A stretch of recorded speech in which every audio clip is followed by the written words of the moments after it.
बिस्मिल्लाहिर्रहमानिर्रहीम। अस्सलाम वालेकुम। आज का हमारा टॉपिक है ब्रोकाज अफेजिया। ब्रोकाज अफेजिया क्या है? Aphasia is the lose of the ability to understanding speech और कम्युनिकेट यूजिंग द लैंग्वेज।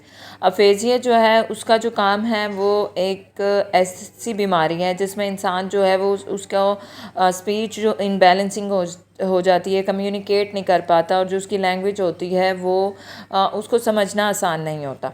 फिर उसके बाद उन्होंने क्या कहा? उन्होंने कहा it's can occur when the area of the brain responsible for language become the damage.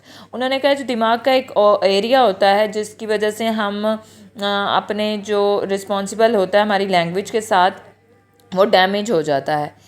फिर उसके बाद there are several different types of the aphasia, each types to categorize as the other fluent और non fluent. Broca's aphasia is a non fluent. उन्होंने कहा है कि ये दिमाग की जो कुछ टाइप्स हैं जो अफेजिया हैं जिसको कैटेगराइज किया गया है दो टाइप्स में, जिसे फ्लंट और नॉन फ्लंट कहा जाता है, और जो ब्रोकाज अफेजिया में नॉन फ्लंट है।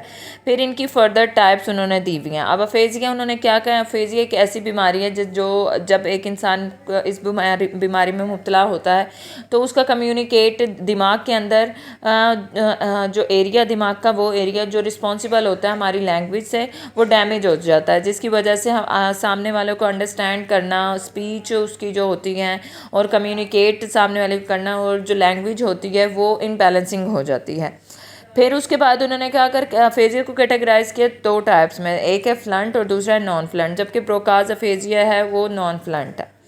फिर इसकी अदर टाइप्स हैं जिसमें इसकी फर्दर टाइप्स हैं Wernicke aphasia, global aphasia, conduction aphasia और अनोमिक अफेजिया। वर्निक अफेजिया क्या है? Wernicke aphasia is affects the area of the brain now as the Wernicke area, which is located on the left middle side. People with this condition have difficult with the language comprehension and may have a harder time to the processing speaking words than those of the Broca's aphasia.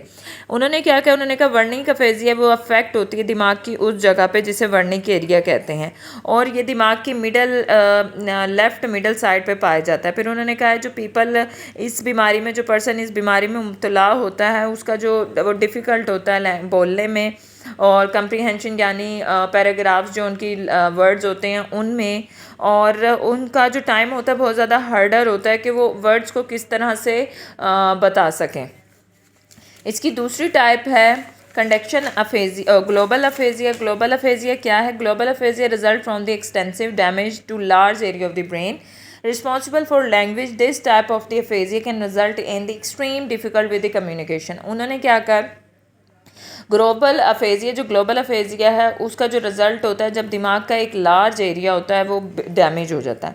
फिर उन्होंने कहा ये damage जो होता है वो जो responsible होता है हमारी लैंग्वेज के साथ।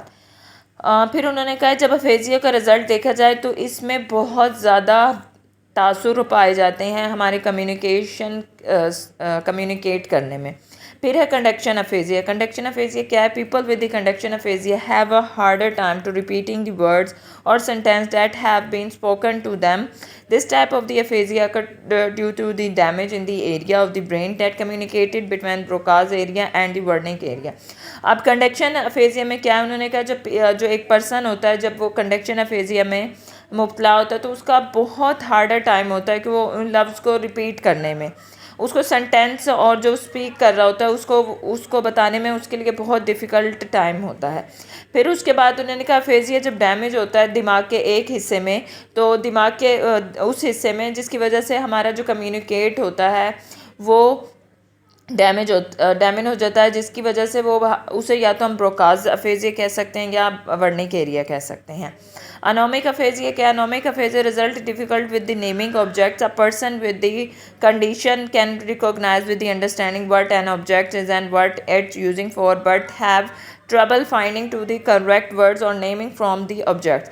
अच्छा, अनोमिक अफेजिया को उन्होंने नेमिंग ऑब्जेक्ट का नाम दिया गया। उन्होंने कहा जब पर्सन इस चीज़ में मुब्तला होता है अनोमिक अफेजिया में, यानी ब्रोकाज अफेजिया की जो टाइप है लास्ट है एनोमिक अफेजिया, इसमें जब मुब्तला होता है तो उसमें उन्होंने कहा है वो किसी ऑब्जेक्ट्स को वो जब कोई चीज़ बोल रहा होता है तो हम उसे अंडरस्टैंड करना बहुत मुश्किल होता है, बहुत डिफ़िकल्ट होता है कि वो क्या कह रहा है, क्या उसका किस वजह से वो कह रहा है और उसका क्या मकसद है उस बात का। लेकिन बहुत ज़्यादा डिफ़िकल्ट के बाद मुश्किलात के बाद उस बात को तलाश ही कर लिया जाता है कि वो उसका करेक्ट वर्ड क्या है, यानी वो जिस सब्जेक्ट के लिए यूज़ कर रहा है। यानी वर्निक का एरिया क्या था, वर्निक का फेजिया उन्होंने कहा है ये दिमाग की मिडल एरिया में पाया जाता है और इसमें जो है इंसान की जो है उसकी लैंग्वेज, उसका कंप्रीहेंशन और बात करने की सलाहियत और स्पोकन वर्ड्स होते हैं बहुत मुश्किल होते हैं।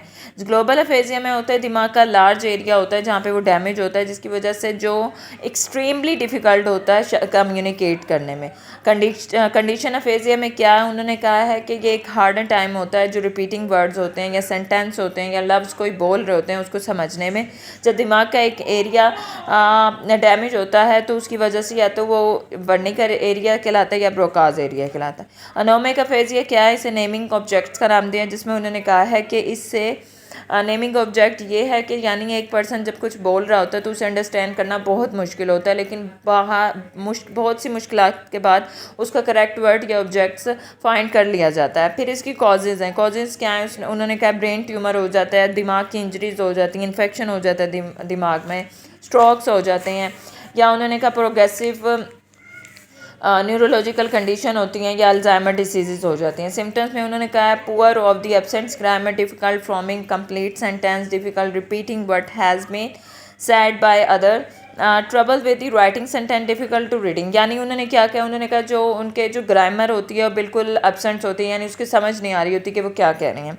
फिर उसकी डिफ़िकल्ट होती है, यानी सेंटेंस जो बोलता है उसे कंप्लीट करने में बहुत मुश्किलात का सामना पड़ता है। फिर वो रिपीटिंग जो वर्ड्स होते हैं वो बार बार उसको बताने में बड़ा मुश्किल हो रहा होता है। फिर उसके बाद राइटिंग सेंटेंस होते हैं वो लिखने में बहुत मुश्किलात हो रही होती हैं, और जो रीडिंग है उसमें भी मुश्किलात होती हैं।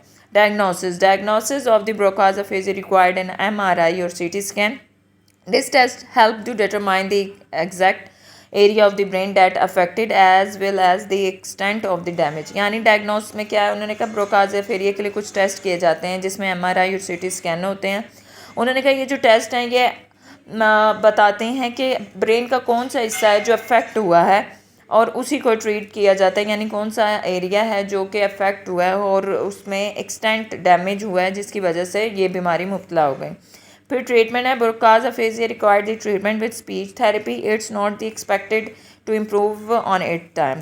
अच्छा, ट्रीटमेंट में उन्होंने क्या कहा, उन्होंने कहा ब्रोकाज अफेजिया जो इसमें ट्रीटमेंट किया जाता है जिसमें थेरेपी की जाती है, स्पीच थेरेपी की जाती है, जिसमें उन्होंने कहा अगर ये थेरेपी की जाती है इसे हम ये नहीं कह सकते कि इस थेरेपी की वजह से पेशेंट जो है वो बहुत जल्द रिकवर कर जाता है। इसमें भी बहुत ज़्यादा मुश्किलात का सामना करना पड़ता है। हमने ब्रोकाज अफेजिया आज कंप्लीट कर लिया, कल न्यू टॉपिक पढ़ेंगे। जज़ाकल्लाह।